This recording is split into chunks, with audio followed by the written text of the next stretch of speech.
கர்த்தருடைய பரிசுத்த நாமத்துக்கு ஸ்தோத்திரம். சர்வ வல்லமையுடைய தேவனாகிய கர்த்தருடைய சமூகத்தில் நாம் யாவரும் வருவதற்கு கர்த்தர் கொடுத்த மகா பெரிய கிருபைக்காக அவருக்கு முதலாவது நன்றி, கோடான கொடி ஸ்தோத்திரம். ஜெபிப்போம். சர்வ வல்லமையுள்ள தேவனாகிய கர்த்தாவே, வானத்திலும் பூமியிலும் சகல அதிகாரங்களை உடையராக இருக்கிறவரே, உம்முடைய வேதத்தை வாசிக்கவும் தியானிக்கவும் கர்த்தர் எங்களுக்கு இந்த நேரத்தை தந்ததுக்காக ஸ்தோத்திரம். பேசும் கர்த்தாவே, நாங்கள் எங்களை உம்முடைய கரத்தில் நாங்கள் ஒப்பு கொடுத்து ஜெபிக்கிறோம். எங்கள் ஆவி ஆத்துமா சரீரம் முழுவதும் உமக்கு சொந்தம். பேசும் கர்த்தாவே. அன்றைக்கு சாமுவேல் சொன்னது போல், கர்த்தாவே சொல்லும் அடியேன் கேட்கிறேன் என்றது போல் நாங்களும் சொல்கிறோம். ஆண்டவரே, நீர் பேசுவீராக. நாங்கள் கேட்குறதுக்கு கர்த்தாவே எங்களை அர்ப்பணிக்கிறோம். மீட்பரேசு நிமித்த தாழ்மையாய் கெஞ்சு கேட்குற நல்ல தகப்பனே, ஆமென். கடந்த நாட்களில் ஆபிரகாம் விசுவாசியின் தகப்பன், மனைவியாகிய சாராள் அவங்களுடைய வாழ்க்கையும் விசுவாசத்திலேயே கர்த்தர் கொண்டு வந்தார். எத்தனையோ பின் விளைவுகள் வர மாதிரி காரியங்கள் நடந்தாலும் எபிரேயர் 11ஆம் அதிகாரம் 11ஆம் வசனம் அந்த வார்த்தையை சொல்லி இப்பொழுது வேதத்தை நம்ம தியானிக்கலாம். எபிரேயர் 11ஆம் அதிகாரம் 11ஆம் வசனம். விசுவாசத்தினாலே சாராளும் வாக்குத்தத்தம் பண்ணினவர் உண்மை உள்ளவர் என்றெண்ணி கர்ப்பந்தரிக்க பலனடைந்து வயது சென்றவளாயிருந்தும் பிள்ளை பெற்றாள். வயது சென்ற சாராளுக்கு கர்த்தர் பலனை கொடுக்கறதுக்கு அந்த அம்மா அந்த விசுவாசத்துக்குள்ளே வந்தாங்க. எப்பவுமே விசுவாசம் தேவனிடத்துலேருந்து வருகிறது. அதுக்கு மாறாக வர்றது வார்த்தை என்ன? அவ்விசுவாசம். அது பிசாசு கொண்டு வர ஒரு எண்ணங்கள். அந்த எண்ணங்கள் மூலியமாக என்ன வரும்? ஒரு பயம் வரும். அந்த பயத்தோடு கூடிய எல்லா விதமான கெட்ட சூழ்நிலைகளை நாமளே நம்ம உருவாக்குறதுக்கு நம்ம பிளான் பண்ணிடுவோம்.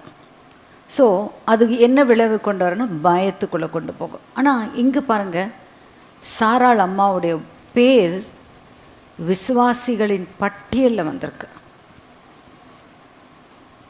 வயதான போதும் கர்த்தர் அந்த அம்மாவை கடாட்சித்தார்.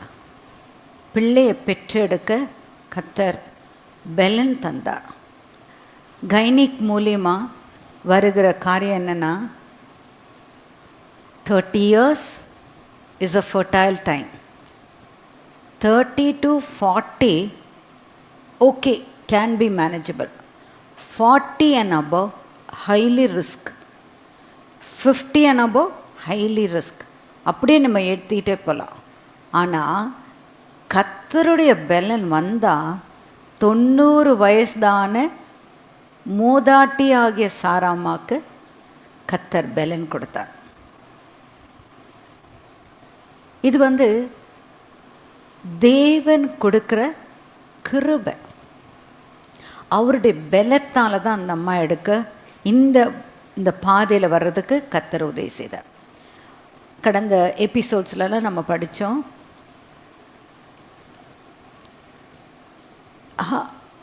கர்த்தர் சாராளின் கற்பத்தை ஆசீர்வதித்து அந்த அம்மா சிரித்தாங்க.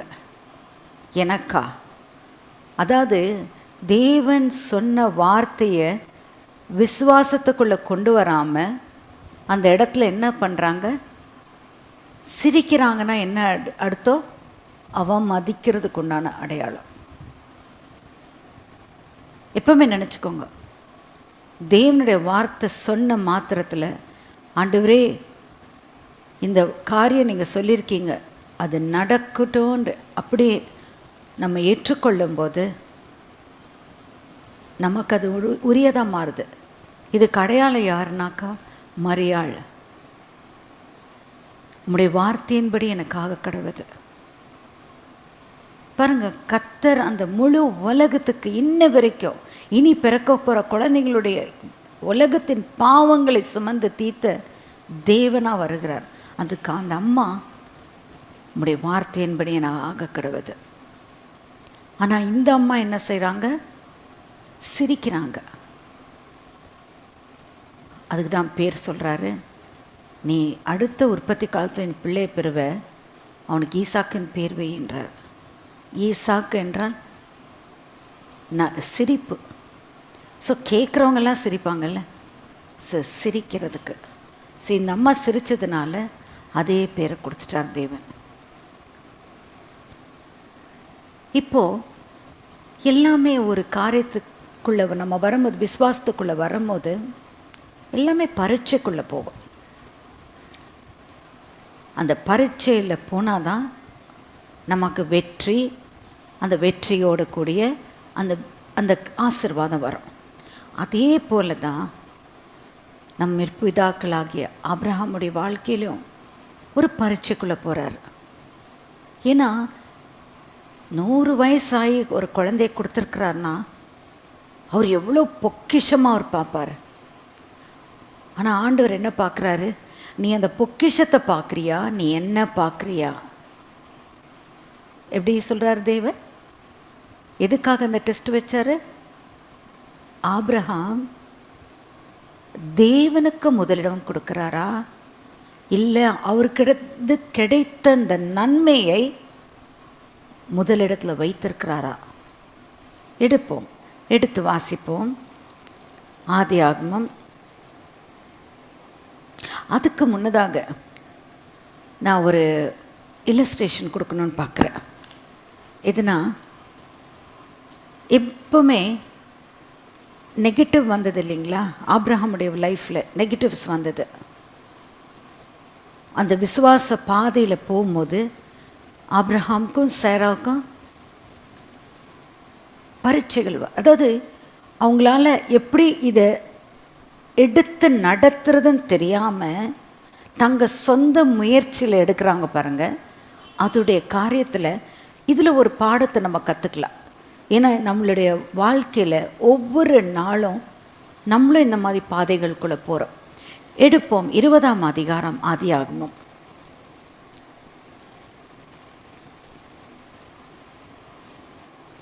முதல் வசனத்துலேருந்து நம்ம படிச்சுட்டு வரப்போகிறோம். இதில் நிறைய ரகசியங்களை நம்ம வாழ்க்கைக்கு அது பிரயோஜனமாக மாற்ற போகிறோம்.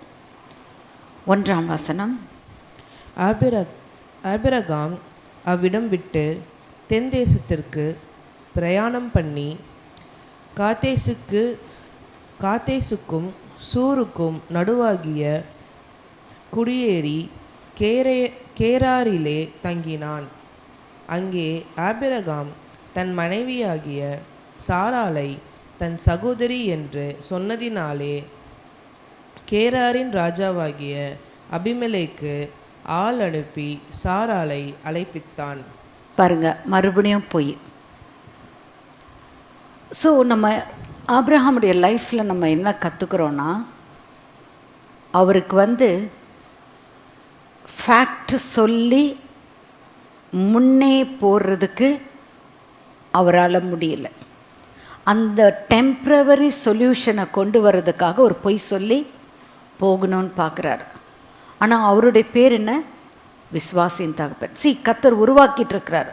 விசுவாசியின் தகப்பனாக உருவாக்கிட்டுருக்கிறார். அவருக்குள்ளே இருக்கிற ஒரு நல்ல குணம் தேவனை தேடுகிற இருதயமாக இருந்தபடினால் கர்த்தர் அந்த ஆத்மாவை அதை விடுறதுக்கு விருப்பப்படலை. அவர் என்ன பார்க்குறாரு? சரி, இந்த மனுஷன் என்னை தேடுறான், இந்த மனுஷனை கொண்டு இந்த முழு உலகத்துக்கு ஒரு ரட்சிப்பு இவர் மூலிமா வரணும்னு சொல்லி அவர் ஆரம்பிக்கிறார். அந்த ஆரம்பிக்கிற வாழ்க்கையில் தான் போய் எங்கே பேசினார்? எகிப்தில் பார்வோன் இடத்துல பேசினார். சாராள் மிகவும் சௌந்தரியம் உள்ள ஸ்திரீயாக இருந்தபடினால், நீ என் மனைவின்னு சொன்னால் இந்த ராஜா என்ன கொன்னுடுவார், ஆகையால் என்னை சகோதரி என்று சொல்லிடு. அதே பொய்ய எங்கள் அபிமெலேக் முன்னாடியும் சொல்கிறார். கேராரின் ராஜாவாகிய அபிமெலேக் அவர்கிட்ட என்ன சொல்கிறாப்புல? என் சகோதரின்றாங்க. அங்கேயும் சாராளை தூக்கிட்டு போயிடுறாங்க. பாருங்கள், கர்த்தர் ஒரு மனுஷனை உருவாக்கணுன்னாக்கா, இதில் நான் கற்றுக்கிட்டது தான், ஒரு மனுஷனை கர்த்தர் உருவாக்கணுன்னா அவருடைய காரியத்தில் எவ்வளோ அக்யூரேட்டாக கர்த்தர் நடத்துகிறாருன்னு பாருங்கள். அடுத்த வசனம் வாசிக்கும் போது,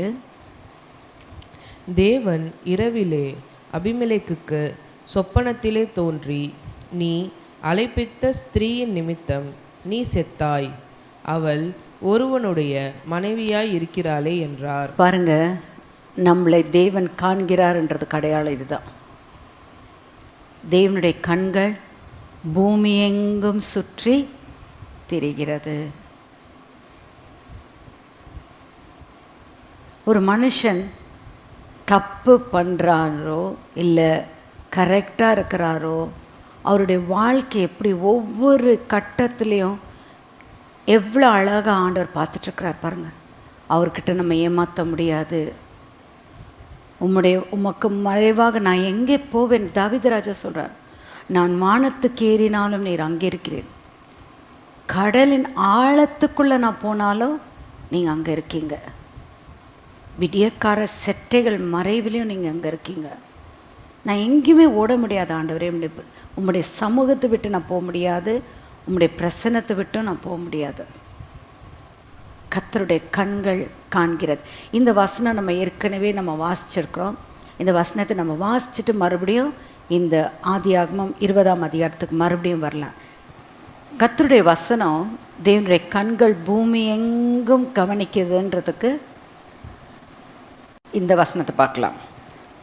2 நாளாகமம் 16ஆம் அதிகாரம் 9வது வசனம்.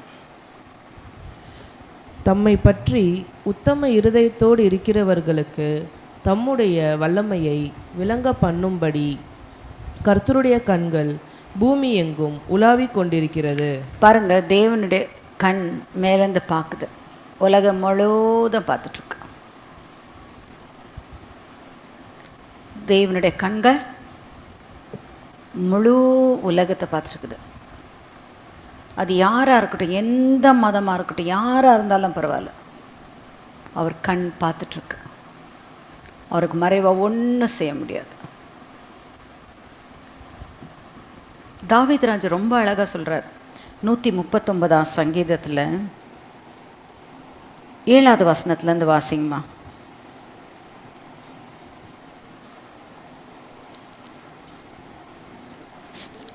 சங்கீதம் 139 7வது வசனம். உம்முடைய ஆவிக்கு மறைவாக எங்கே போவேன்? உம்முடைய சமூகத்தை விட்டு எங்கே ஓடுவேன்? அப்படியே வாசிங்கம்மா. நான் வானத்திற்கு ஏறினாலும் நீர் அங்கே இருக்கிறீர், நான் பாதாளத்தில் படுக்கை போட்டாலும் நீர் அங்கேயும் இருக்கிறீர், நான் விடியற்காலத்து செட்டைகளை எடுத்து சமுத்திரத்தின் கடையாந்திரங்களிலே போய் தங்கினாலும் அங்கேயும் உமது கை என்னை நடத்தும், உமது வலது கரம் என்னை பிடிக்கும். உமது வலது கரம் என்னை பிடிக்கும். ஸோ வானத்துக்கு ஏறினாலும் நீங்கள் அங்கே இருக்கீங்க ஆண்டவரே, பூமிக்கு கீழே அடாளம் பாதாளம் தண்ணிக்கு அடியில் போனாலும் நீங்கள் அங்கே இருக்கீங்க. தெய்வஜனமே, நம்ம கண்ணு முன்னாடி எப்பவுமே நோக்கம் வைக்க வேண்டியது, கர்த்தரை எனக்கு முன்பாக நான் வைத்திருக்கிறேன். தாவீதுராஜா இதுவும் அவர் தான் சொன்ன வார்த்தை, நான் அசைக்கப்படுவதில்லை. அந்த வார்த்தையை நம்ம நினச்சோன்னா நம்ம சூழ்நிலைகள், பிரச்சனைகள், போராட்டங்கள் அது வரும்போது, ஆண்டவரே நீர் என்னை காண்கிற தேவன். ஆகாருடைய வாழ்க்கையை நம்ம பார்த்தோம்ல, அந்த அம்மா விரட்டிட்டாங்க. ஆனால் கர்த்தர் அந்த அம்மாவை கைவிடலை. அந்த அம்மா ஒரு எகிப்திய அடிமை பெண்ணுன்னு சொல்லி ஆண்டவர் கைவிடலை. ஆண்டவருக்கு அங்கே பார்க்குறாரு. பார்த்து, ஆகாரே நீ எங்கே இருக்கிறாய்? நீ எங்கே வருகிறாய்? நீ எங்கே போகிறாய்? செகண்ட் டைம் அந்த அம்மா விரட்டப்பட்டாங்க. தேவன் அங்கே இறங்குறார். அங்கே ஒரு துருவியை காண்பித்து, அந்த குழந்தை பிள்ளையாண்டான் சாகிற நிலைமை இருக்கிறத நான் பார்க்க, என் மகன் சாகிறத நான் பார்க்க விரும்பலைன்னு சொல்லிட்டு தூரத்தில் நின்று பார்க்குறாப்புல, கதறி அழுறாப்புல. இந்த அம்மாவுடைய சத்தத்தை கேட்டு வந்தாருன்னு சொல்லலை, பட் அந்த குழந்தையின் சத்தத்தை கேட்டார் தேவன். கர்த்தர் அந்த பிள்ளையாண்டானின் சத்தத்தை கேட்டு இறங்கி வந்து, அது வரைக்கும் ஆகாருடைய கண்கள் கட்டப்பட்டிருந்தது, மறைக்கப்பட்டிருந்தது. அங்கே இருக்கிற துருவியை கர்த்தர் காண்பிக்கிறார். பிள்ளைக்கு தண்ணீர் எடுத்துக்கூடன்னு சொல்லி. அந்த அம்மாவுடைய தேவை என்ன? தண்ணீர். அந்த தேவையை கர்த்தர் அங்கே சந்திக்கிறார்.